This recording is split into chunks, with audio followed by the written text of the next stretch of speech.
بسم اللہ الرحمن الرحیم۔ السلام علیکم۔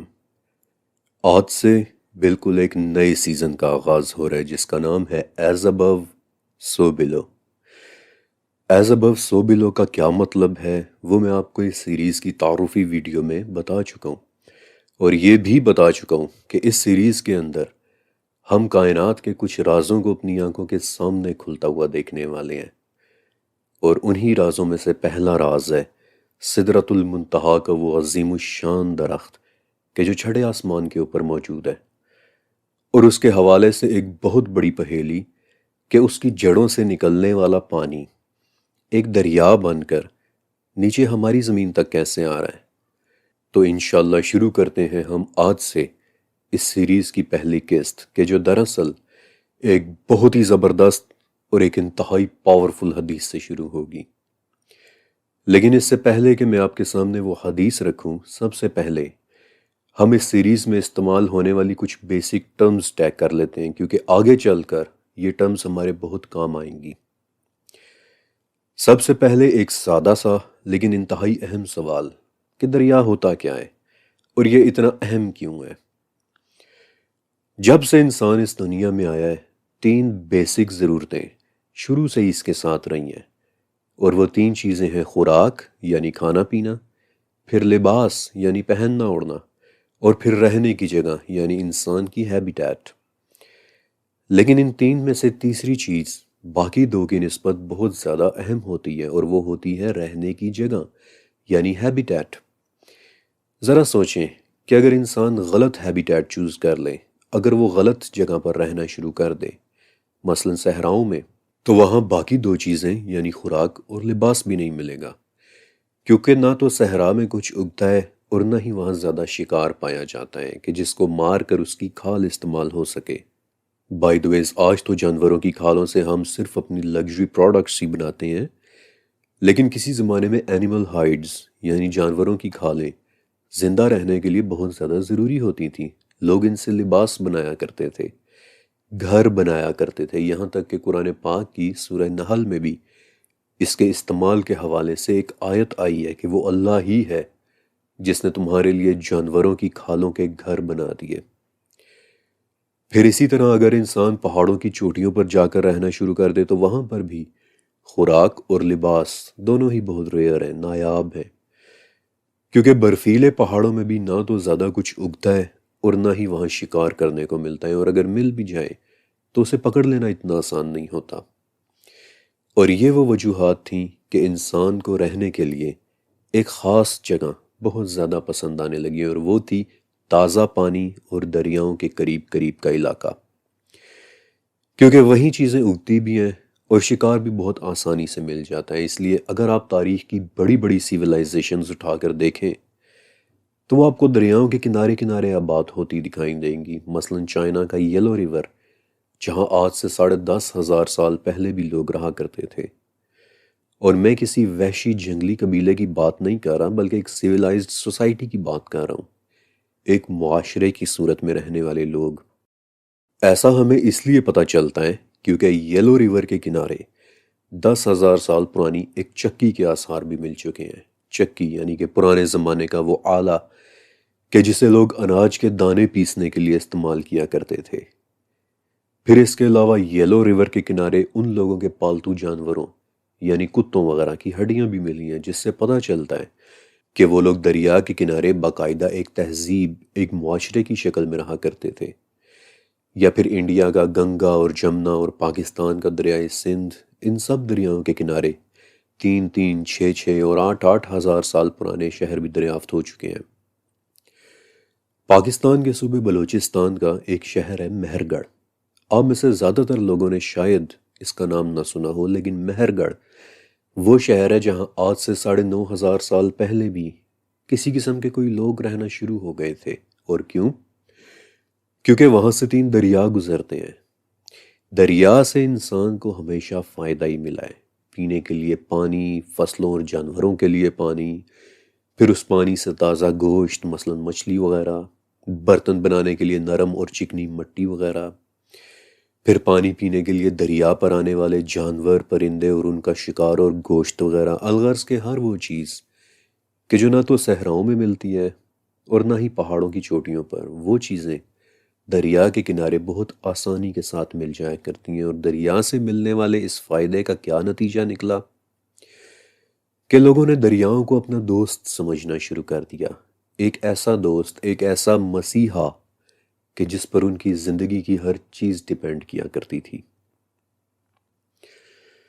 لیکن کچھ دریا ایسے بھی ہیں کہ جنہیں پوری دنیا میں شہرت ملی ہے، اور اس کی ایک وجہ یہ تھی کہ ان دریاؤں کے کنارے جو لوگ آباد ہوئے انہوں نے تاریخ میں بہت نام پیدا کیا، وہ لوگ ہسٹری میں بہت زیادہ مشہور ہوئے۔ مثلا دریائے دجلہ اور دریائے فرات، جن کے متعلق آپ نے بھی کہیں نہ کہیں ضرور سن رکھا ہوگا۔ یہ دو دریا ماڈرن ڈے عراق اور ترکی اور کچھ آس پاس کے ممالک میں موجود ہیں، اور ان کے درمیان 4 بڑی سویلائزیشنز گزر چکی ہیں۔ مثلا ان دونوں دریاؤں کے درمیان آج سے 6000 سال پہلے سومیرینز رہا کرتے تھے، اور آج کل آپ نے سومیرین ٹیبلٹس کی وجہ سے ان کا بہت زیادہ نام سنا ہوگا۔ لیکن کیا آپ کو پتہ ہے کہ سومیرینز نے 100 ایسی چیزیں ایجاد کی تھیں کہ جنہیں ہم آج بھی استعمال کر رہے ہیں؟ مثلا گھڑی، وقت کا کانسیپٹ، میتھمیٹکس، ستاروں کا علم وغیرہ وغیرہ۔ لیکن ان دونوں کے علاوہ ایک اور دریا بھی ہے جس کے متعلق ہر وہ شخص جانتا ہے جسے تاریخ کا تھوڑا سا بھی علم ہو، اور اس دریا کا نام ہے دریائے نیل۔ ایک ایسا دریا جس کے کنارے شاید سب سے مشہور لوگ رہا کرتے تھے، یعنی اینشینٹ ایجپشنز۔ اب مجھے پورا یقین ہے کہ آپ نے اینشینٹ ایجپشنز کے متعلق سن رکھا ہوگا، کیونکہ انہی لوگوں نے تو اہرام مصر یعنی پیرامڈز آف دی ایجپٹ بنائے تھے۔ اب وہ لوگ دریائے نیل کو ایک مقدس دریا مانتے تھے، بلکہ انہوں نے نیل کو ایک دیوتا کی شکل بھی دی ہوئی تھی جس کا نام تھا ہاپی، یعنی زراعت اور فصل اگانے کا دیوتا۔ اور یہ کوئی چھوٹا موٹا نہیں، بلکہ ہاپی ایجپشن میتھولوجی کا ایک بہت مشہور دیوتا ہے۔ اور آپ یہاں سے اندازہ لگائیں کہ 1980 میں تو مصر کی حکومت نے 5 پاؤنڈز کے نوٹ پر ہاپی کی تصویر بھی چھپوائی تھی۔ اسی طرح عراق والے فرات کو ایک مقدس دریا مانتے تھے، اور یہ بات ہمیں اس طرح پتہ چلتی ہے کہ سومیرینز اپنی ٹیبلٹس میں اینبی لولو نامی ایک دیوتا کا ذکر کرتے ہیں کہ جو آپاشی اور زراعت کا دیوتا ہے۔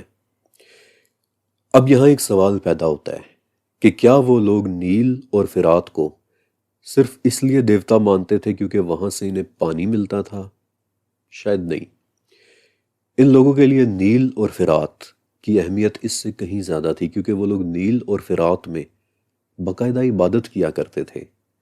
لیکن یہاں پر ایک بات بہت ہی خاص ہے، اور وہ یہ کہ صرف اینشینٹ ایجپشنز یا پھر سومیرینز ہی نہیں، بلکہ اسلام میں بھی ان 2 دریاؤں کی بہت زیادہ اہمیت بتائی گئی ہے، اور اتنی اہمیت کہ جتنی شاید ایجپشنز اور سومیرینز نے خود بھی نہیں دی ہو۔ اسلامک اکاؤنٹس کے مطابق نیل اور فرات کا ذکر چند بڑی اہم حدیثوں میں ہے، حتیٰ کہ واقعہ معراج کی حدیثوں میں بھی۔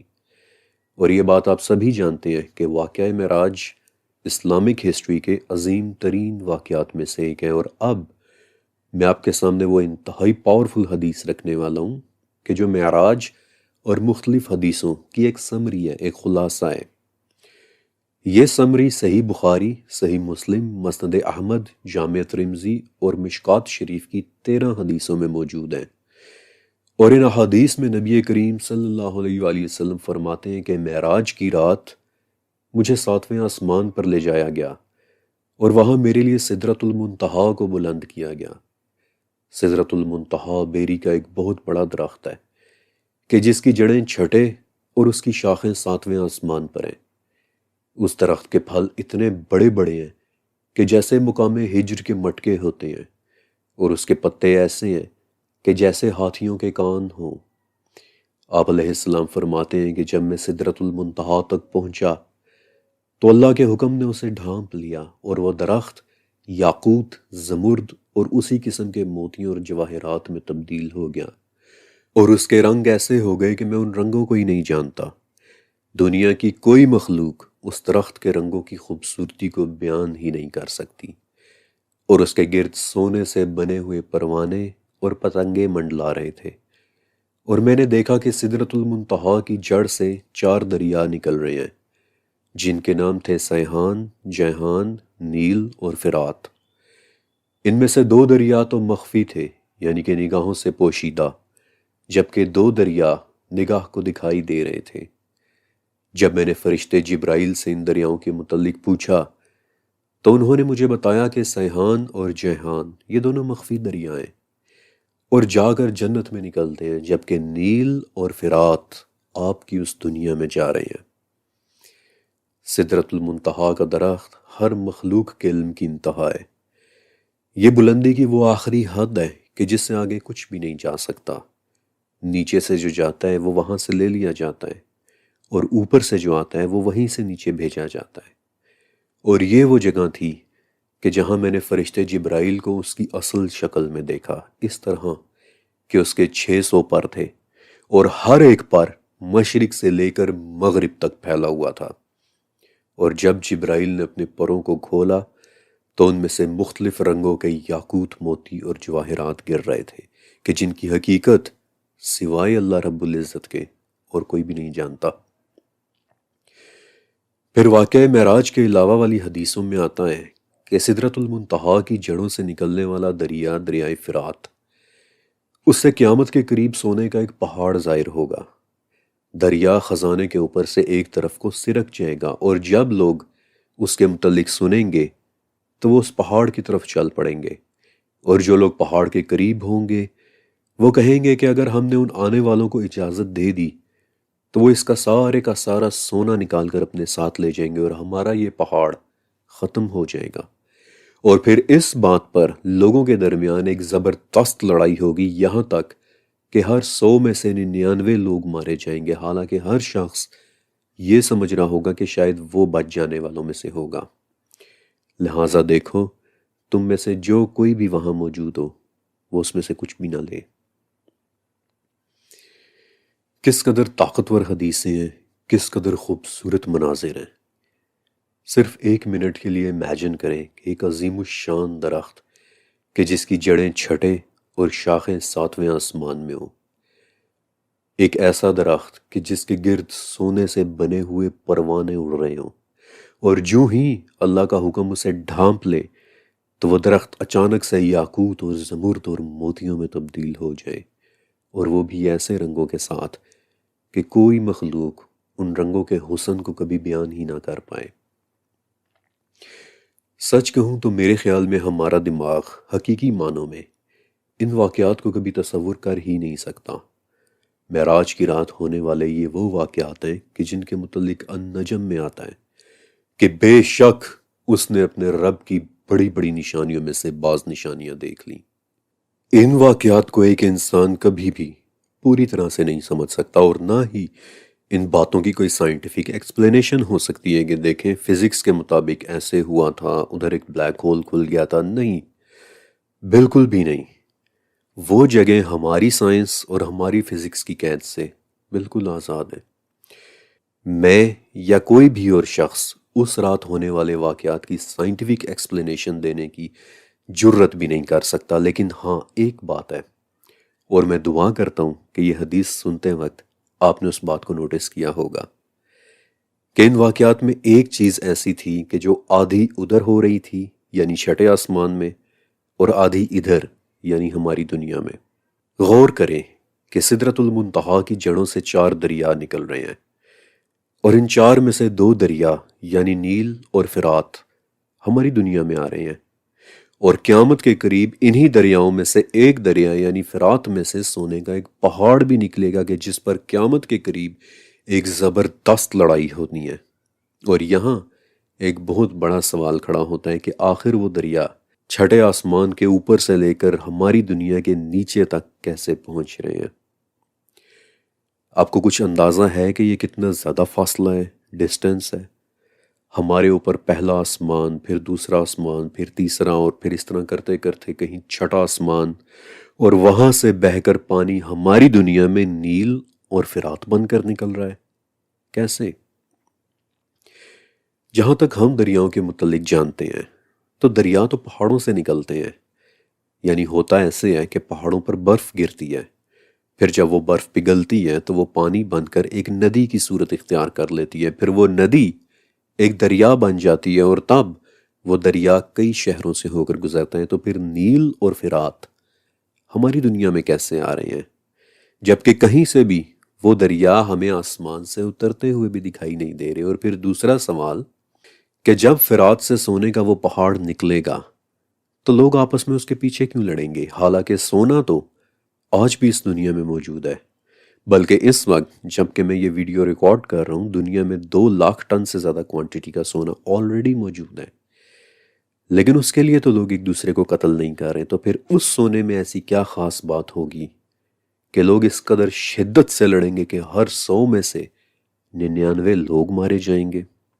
لیکن اگر آپ چھپی ہوئی باتیں پڑھنا سیکھ لیں تو آپ کو ایک تیسرا سوال بھی نظر آنے لگ جائے گا کہ دریاؤں اور پہاڑوں کا آپس میں کیا تعلق ہے؟ پہاڑوں میں سے دریا نکل رہے ہیں اور دریاؤں میں سے پہاڑ، اور پھر پہاڑ تو ویسے بھی بہت اہم ہے کیونکہ اسلامک اکاؤنٹس میں کئی جگہ پر آپ کو پہاڑوں کا ذکر نظر آئے گا۔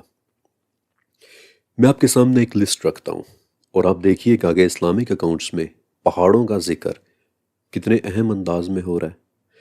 مثلا سورہ ہود، نوح علیہ السلام کی کشتی رکی پہاڑ پر۔ سورہ ہود، نوح علیہ السلام کا بیٹا سیلاب سے بچنے کے لیے جا رہا تھا پہاڑوں کی طرف۔ البقرہ، ابراہیم علیہ السلام کے 4 پرندے زندہ ہوئے پہاڑوں پر۔ القصص، موسیٰ علیہ السلام کو نبوت ملی پہاڑ پر۔ الانبیاء، داؤد علیہ السلام کے ساتھ تسبیح کرنے والے کون تھے؟ پہاڑ۔ الکہف، اصحاب کہف چھپے پہاڑ کی ایک غار میں۔ الاحزاب، اللہ تعالیٰ نے اپنی امانت کو پیش کیا پہاڑوں پر۔ صحیح بخاری، فرشتے جبرائیل نے آپ علیہ السلام پر پہلی وحی کی پہاڑ پر۔ بخاری، قیامت کے قریب بچت اسی مسلمان کی ہوگی کہ جو چلا جائے گا پہاڑوں کی طرف۔ مسلم، وہ 6 دن کہ جس میں اللہ تعالیٰ نے پورا ایک دن یعنی اتوار کا صرف کیا کس چیز کی تخلیق پر؟ پہاڑوں کی۔ مشکوٰۃ شریف، فرشتوں نے تخلیق پر تعجب کا اظہار کیا کس چیز کی؟ پہاڑوں کی۔ مسلم، قیامت کے قریب لوگ دجال سے فرار ہو کر کہاں جائیں گے؟ پہاڑوں کی طرف۔ سلسلۃ صحیحہ، فتنوں کے دور میں عافیت پانے والا شخص وہ ہوگا کہ جو رہ رہا ہوگا کس میں؟ پہاڑوں میں۔ آپ صلی اللہ علیہ وسلم پر حملے کی رات شیاطین کہاں سے اتر کر نیچے آئے تھے؟ پہاڑوں سے۔ پہاڑوں میں کچھ نہ کچھ تو ہے کہ وہاں اتنی حیرت انگیز باتیں ہوتی رہتی ہیں، آج سے ہزاروں سال پہلے بھی ہو چکی ہیں اور آج سے صدیوں بعد بھی ہونی ہیں۔ لہٰذا 2 بڑے سوالوں کے درمیان چھپا ایک تیسرا سوال کہ پہاڑوں میں ایسا کیا ہے، اور یہاں سے آگے اب آپ کے سامنے میں ان تمام سوالوں کے جوابات رکھنے والا ہوں۔ اوکے، نیل اور فرات یہ 2 دریائیں، اور دریا کہتے کسے ہیں؟ دریا ایک ایسے بہتے ہوئے پانی کو کہتے ہیں کہ جو عموماً پینے والا ہوتا ہے، یعنی وہ پانی جو کسی ایک سورس سے نکلے اور بہتا ہوا کسی دوسرے دریا یا کسی جھیل یا پھر کسی سمندر میں جا کر شامل ہو جائے۔ اور بعض اوقات ایسا بھی ہوتا ہے کہ دریا کسی سمندر میں نہیں گرتا بلکہ آہستہ آہستہ خشک ہو کر زمین کے اندر واپس چلا جاتا ہے۔ بڑے بڑے شہر عموماً دریاؤں کے کنارے ہی آباد ہوتے ہیں، بلکہ آج بھی دنیا کے کئی بڑے شہر آپ کو اکثر بڑے دریاؤں کے کنارے ہی نظر آئیں گے۔ مثلا انڈیا میں گنگا اور جمنا کے کنارے انڈیا کے 42 بڑے شہر آباد ہیں، مثلا آگرہ، کانپور، وارانسی، ایودھیا، احمد آباد، فتح گڑھ اور گورکھپور وغیرہ۔ پھر پاکستان میں بھی دیکھ لیں تو آپ کو تقریباً سبھی پرانے شہر دریاؤں کے کنارے آباد ہوئے ہی نظر آئیں گے۔ مثلا دریائے سندھ جس کے کنارے سکردو ہے، سوابی ہے، ڈیرہ اسماعیل خان ہے، سکھر ہے، حیدرآباد ہے، کراچی ہے، وغیرہ وغیرہ۔ پھر یورپ کو دیکھیں تو وہاں کے دوسرے بڑے دریا کا نام ہے ڈانیوب ریور، اور آپ دیکھیں گے کہ اس کے کنارے کتنے پرانے شہر آباد ہیں، بلغراد، براتسلاوا، وینا اور بوڈاپیسٹ وغیرہ۔ بلکہ لندن کو بھی جب رومنز نے آباد کیا تو اسے ٹیمز دریا کے کنارے ہی آباد کیا تھا۔ الغرض کہنے کا مطلب یہ ہے کہ آپ جتنے بھی پرانے شہر دیکھیں گے نارملی وہ سب دریاؤں کے کنارے آباد ہوئے ہیں، اور اس کی وجہ یہ تھی کہ ایک تو پانی آسانی سے مل جاتا تھا، پھر خوراک آسانی سے مل جاتی تھی، پھر کشتیوں کے ذریعے تجارت آسانی سے ہو جاتی تھی، یہاں تک کہ بعض اوقات تو دریا ہی کسی ملک یا کسی شہر کی باؤنڈری سمجھا جاتا تھا۔ اب دریا چاہے ہزاروں کلومیٹر لمبائی کیوں نہ ہو، وہ کہیں نہ کہیں سے تو نکلتا ہی ہے، یعنی دریا کا منبع، دریا کا سورس۔ ٹیکنیکل زبان میں دریا کے اس سورس کو واٹر ہیڈ کہتے ہیں، اور واٹر ہیڈ کئی طرح کے ہو سکتے ہیں۔ مثلا کبھی کبھی دو دریا مل کر ایک بڑا دریا بنا لیتے ہیں، یا پھر بعض اوقات ایسا ہوتا ہے کہ بارشوں کا پانی اکٹھا ہو کر ایک جھیل بنا لیتا ہے جس میں سے کوئی دریا بہنا شروع ہو جائے۔ لیکن زیادہ تر دریاؤں کا واٹر ہیڈ پہاڑوں پر گرنے والی برف ہوتی ہے کہ جو پگھل کر ایک دریا بن جاتی ہے۔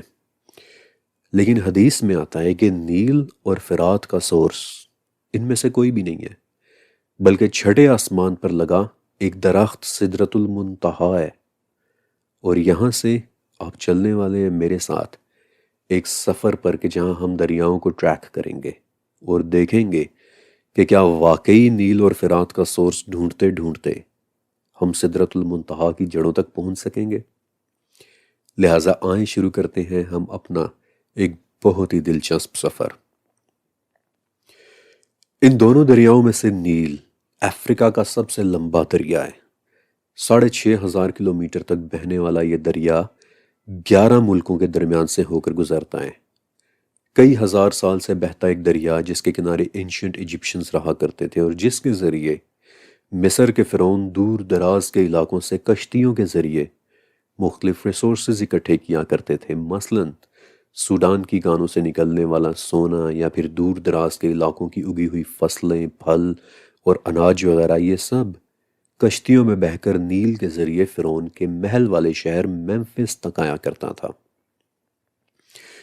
آپ کو یہ جان کر شاید حیرت بھی ہو کہ تقریباً پورے مصر کی آبادی صرف اور صرف نیل کے کنارے کنارے رہتی ہے، اور مصر کے تقریباً تمام تر کھیتی باڑی کا انحصار دریائے نیل پر ہی ہوتا ہے۔ اور یہ باتیں دیکھ کر سمجھ میں آ جاتا ہے کہ کیوں اینشینٹ ایجپشنز نے دریائے نیل کو ایک دیوتا ماننا شروع کر دیا تھا۔ لیکن ہمارا مقصد نیل کے سورس تک پہنچنا ہے، اور یہ جاننے کے لیے میں آپ کے ساتھ ساتھ نیل کو ریورس ٹریک کروں گا تاکہ ہمیں پتہ چل جائے کہ وہ نکل کہاں سے رہا ہے۔ اپنا یہ سفر ہم ایک بہت ہی سادہ سے انداز میں شروع کریں گے۔ ہم نیل کے کنارے چلتے چلتے اس کے سورس کی طرف جائیں گے، اور اگر ہم اپنے سفر میں کامیاب رہے تو اصولاً ہمیں سدرۃ المنتہا کی جڑوں سے نکلنا چاہیے۔ لیکن یہ مت سوچیے گا کہ ہم سے پہلے کبھی کسی نے نیل کا سورس ڈھونڈنے کی کوشش نہیں کی۔ کئی مرتبہ ہم سے پہلے بھی نیل کا سورس ڈھونڈنے کی کوشش ہو چکی ہے۔ مثلاً 1902 میں ایک امریکن ایکسپلورر اور اس کے ایک نارویجین دوست نے پہلی سنجیدہ کوشش کی تھی۔ انہوں نے کیا کیا کہ وہ لوگ نیل کے آخری ملک یعنی مصر سے کشتیوں میں بیٹھے اور اپ سٹریم کی طرف سفر شروع کیا، یعنی کہ اس سمت کی طرف کہ جہاں سے دریا آ رہا تھا۔ وہ لوگ کشتیوں میں بیٹھے اور انہیں چلانا شروع کیا، لیکن راستے میں ایک شخص کی کشتی کو دریا نے ہی توڑ دیا، اور دوسرے کا راستہ ریپڈز نے روک لیا، یعنی دریا کی وہ جگہ کہ جہاں پانی اچانک سے بہت زیادہ تیز ہو جاتا ہے۔ اس کے بعد دوسری کوشش 1905 میں ہوئی، اور اس مرتبہ ان لوگوں نے ایک مختلف میتھڈالوجی اختیار کرنے کا سوچا۔ انہوں نے یہ کیا کہ بجائے کشتیوں میں بیٹھ کر اپ سٹریم سفر کرنے کے، وہ لوگ دریا کے کنارے اس کے ساتھ ساتھ چلنا شروع ہوئے۔ لیکن پریکٹیکلی یہ طریقہ اتنا آسان نہیں تھا، کیونکہ اس طرح زمین میں بنے ہوئے راستے پر کئی طرح کی مشکلات پیش آ رہی تھیں۔ راستے میں بعض اوقات جنگلی جانور بھی اٹیک کر دیتے تھے، مثلا ہپوپوٹمس، یا پھر نیل کے مگرمچھ، یا پھر افریقن لائن وغیرہ۔ یا پھر بعض اوقات راستے میں زمین بہت زیادہ خراب ہو جاتی تھی، اتنی خراب کہ اس پر سفر کرنا ہی بہت مشکل ہو جاتا تھا۔ راستے میں دلدلیں بھی آ جاتی تھیں وغیرہ وغیرہ۔ بہرحال کسی طرح سے ان لوگوں نے ایتھیوپیا تک کا تو سفر کر لیا، لیکن وہاں پہنچ کر وہ لوگ اپنی ڈائریز اور جرنلز میں حیرانی کے ساتھ لکھتے ہیں کہ یقین نہیں آ رہا کہ ہم دنیا کے مشہور ترین دریا کے سورس تک نہیں پہنچ پا رہے، وہ دریا کہ جسے لوگ ہزاروں سال سے جانتے ہیں۔ اور پھر انہوں نے نیل پر ایک کتاب بھی لکھی تھی کہ جس پر بعد میں ایک ڈاکیومنٹری بھی بنی تھی، دی مسٹریز آف دی نائل۔ لیکن آج ہمارے پاس ایک بہت ہی خاص ٹیکنالوجی ہے، ایسی ٹیکنالوجی کہ جو ان لوگوں کے پاس نہیں تھی، اور آج اس سفر میں وہ ٹیکنالوجی ہمارے بہت زیادہ کام آنے والی ہے، سیٹلائٹ ٹیکنالوجی۔ سیٹلائٹس کا استعمال کرتے ہوئے اب ہم نیل کو آسمان سے دیکھ سکتے ہیں، اسے ریورس ٹریک کر سکتے ہیں۔ زمین والے راستے پر آنے والی کوئی رکاوٹ اب ہمیں ڈسٹرب نہیں کرے گی، اور نہ ہی کوئی مگرمچھ ہم پر حملہ کرے گا۔ اور آج اس ٹیکنالوجی کا استعمال کرتے ہوئے ہم اپنا سفر شروع کریں گے نیل کے آخری ملک مصر سے، کیونکہ یہاں سے آگے نیل کسی اور ملک میں نہیں جاتا بلکہ میڈیٹرینین میں گر کر ختم ہو جاتا ہے۔ مصر سے سفر شروع کرنے کا یہ فائدہ ہوگا کہ پورا نیل ہماری آنکھوں کے سامنے سامنے رہے گا۔ اب مصر کے اوپر سے نیل کی سیٹلائٹ ٹریکنگ میں کوئی مسئلہ نہیں ہوتا، کیونکہ پورا نیل صرف اور صرف ایک دریا بن کر بہہ رہا ہے۔ سکون کے ساتھ آسمانوں میں اڑتے ہوئے ہم نے نیل کو بہتے ہوئے دیکھا، یہاں تک کہ بارڈر کراس کر کے ہم ایجپٹ سے سوڈان میں بھی داخل ہو گئے اور نیل ہماری آنکھوں کے سامنے ہے۔ مگر سوڈان کے شہر خرطوم پہنچ کر ایک چھوٹی سی پرابلم پیدا ہو جاتی ہے۔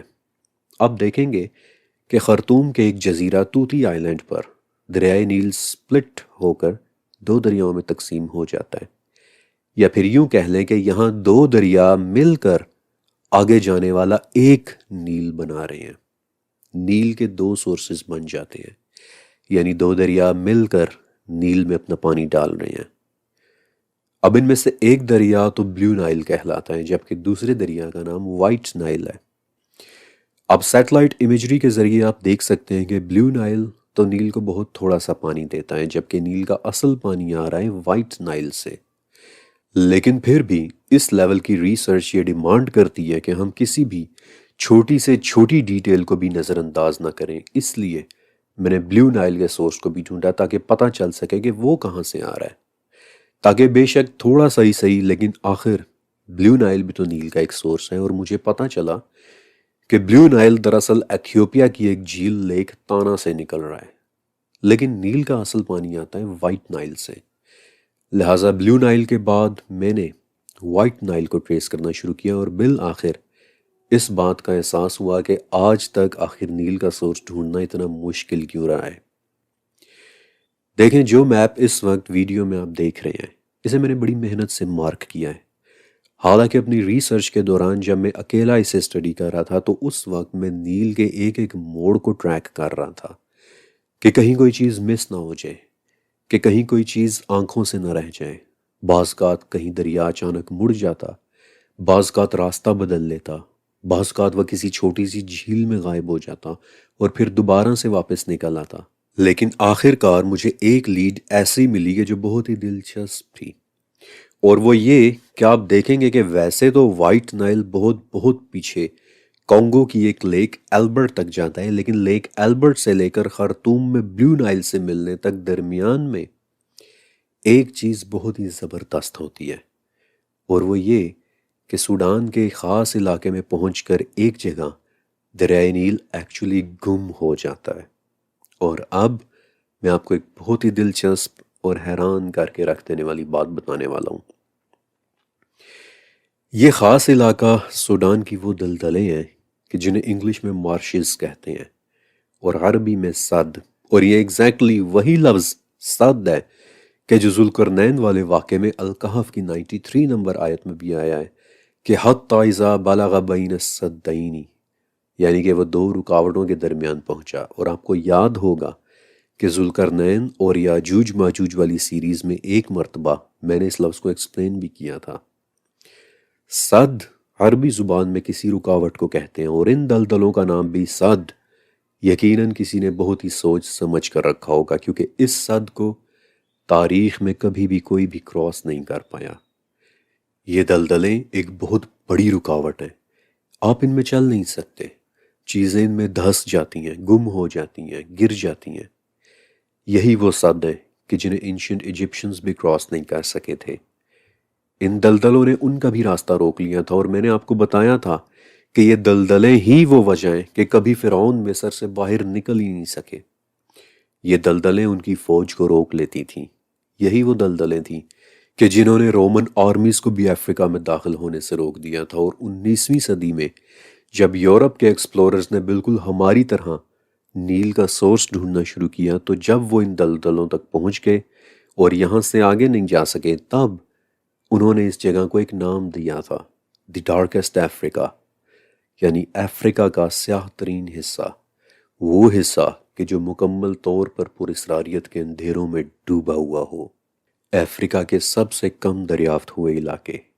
اور اب مزے کی بات سنیں کہ نیل کے ساتھ جو باتیں صد کی ان دلدلوں میں ہو رہی ہیں وہ نیل کے پورے کورس کے دوران اس کے ساتھ کہیں اور نہیں ہوتی۔ مثلا پہلی بات کہ صد کی دلدلوں میں نیل بالکل گم ہو جاتا ہے، کیونکہ ان دلدلوں کا سائز بھی کوئی ایک نہیں ہے۔ عام موسم میں تو یہ دلدلیں صرف 30,000 اسکوائر کلومیٹر سائز کی ہوتی ہیں، لیکن برسات کے موسم میں یہ دلدلیں 1,30,000 اسکوائر کلومیٹر تک بڑی ہو جاتی ہیں، اور ان میں اتنا پانی آ جاتا ہے کہ نیل ان میں کہیں گم ہو کر رہ جاتا ہے۔ اور اسی لیے آج تک کوئی جیولوجسٹ، کوئی ہائیڈرولوجسٹ، یعنی کہ وہ لوگ کہ جو زمین اور دریاؤں کو اسٹڈی کرتے ہیں، آج تک یہ نہیں بتا پائے کہ نیل آخر نکل کہاں سے رہا ہے، لیک ایلبرٹ سے یا پھر ان دلدلوں سے۔ ایون کہ لیک ایلبرٹ بھی صرف ایک چھوٹا سا سورس ہے، اور اس میں اتنا پانی نہیں ہے کہ 6,000 کلومیٹر لمبے نیل کو پیدا کر دے۔ اور دیکھا جائے تو دلدلوں کی بارشیں بھی حالانکہ بہت زیادہ ہوتی ہیں، لیکن جب وہ بارشیں نہیں ہوتی، نیل تو تب بھی سارا سال بہہ رہا ہوتا ہے۔ تو پھر اس کا صرف ایک ہی مطلب ہو سکتا ہے کہ نیل کا اصل سورس کہیں دلدلوں کی گہرائیوں میں چھپا ہوا ہے، پوشیدہ ہے، مخفی ہے۔ لہٰذا لگتا ایسے ہے کہ اب ہمیں دیکھنا ہوگا کہ صد کی ان دلدلوں کے نیچے کیا راز چھپا ہوا ہے۔ لیکن دلدلوں میں ریسرچ کر پانا اتنا آسان نہیں ہوتا، کیونکہ وہاں ایک سے زیادہ مسئلے سامنے آئے کھڑے ہوتے ہیں۔ دلدلوں کی زمینیں نرم ہوتی ہیں، پھر ان میں پانی کھڑا ہوتا ہے۔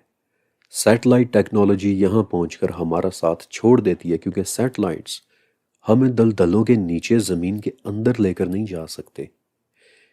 آپ کو پتہ ہے کہ آج سے 3 سال پہلے جب میں نے یہ پروجیکٹ لکھا تھا، تب اس پوائنٹ پر پہنچ کر آلموسٹ میں نے گیو اپ کر دیا تھا، کیونکہ کوئی ایسی ٹیکنالوجی نہیں تھی کہ جو مجھے صد کی دلدلوں کے نیچے لے کر جا سکے اور دکھا سکے کہ وہاں کون کون سے راز چھپے ہوئے ہیں۔ لیکن انہی دنوں کہ جب میں صد کی دلدلوں پر ریسرچ کر رہا تھا، تو میں نے قدیم افریقن لٹریچرز کو بھی پڑھا کہ شاید ان میں سے مجھے کوئی لیڈ مل جائے، اور واقعی مجھے ایک چھوٹی سی لیکن بہت دلچسپ بات پتہ چلی کہ ان کے قریب رہنے والے افریقن قبائل نے صد کی دلدلوں کے لیے ایک نام اور بھی رکھا ہوا تھا، جور۔ اور کیا آپ اس لفظ کا مطلب جانتے ہیں؟